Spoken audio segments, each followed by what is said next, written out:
I stare for a moment, then wiggle my fingers. The fingers of the hand holding the soap move also. I gasp, and the soap thuds into the sink. I look at the mirror. The face I see looking back at me is not my own. The hair has no volume and is cut much shorter than I wear it. The skin on the cheeks and under the chin sags. The lips are thin. The mouth turned down. I cry out, a wordless gasp that would turn into a shriek of shock were I to let it, and then notice the eyes. The skin around them is lined, yes, but despite everything else, I can see that they are mine. The person in the mirror is me. But I'm 20 years too old. 25. More. This isn't possible. Beginning to shake, I grip the edge of the sink. Another scream starts to rise in my chest, and this one erupts as a strangled gasp. I step back away from the mirror, and it is then that I see them. Photographs, taped to the wall, to the mirror itself, pictures, interspersed with yellow pieces of gummed paper, felt-tip notes, damp and curling. I choose one at random. Christine, it says, and an arrow points to a photograph of me. This new me, this old me, in which I'm sitting on a bench on a quayside next to a man. The name seems familiar, but only distantly so, as if I am having to make an effort to believe that it is mine.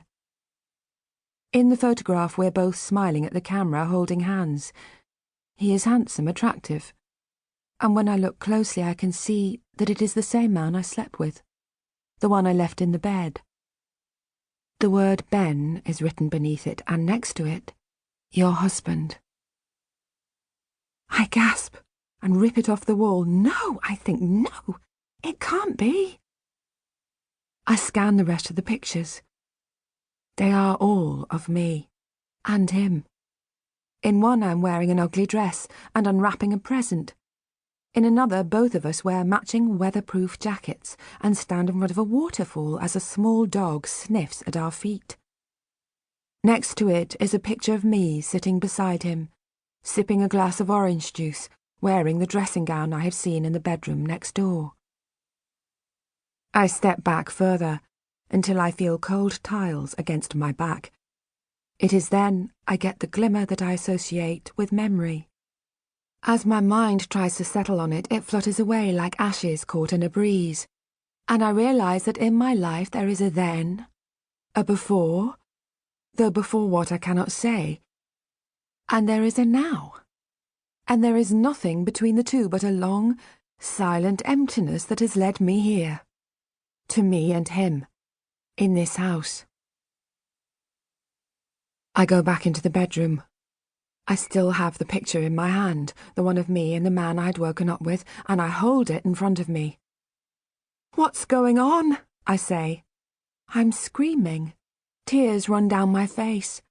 The man is sitting up in bed, his eyes half closed. "Who are you?" "I'm your husband," he says. His face is sleepy, without a trace of annoyance. He does not look at my naked body. We've been married for years. "What do you mean?" I say. I want to run, but there is nowhere to go.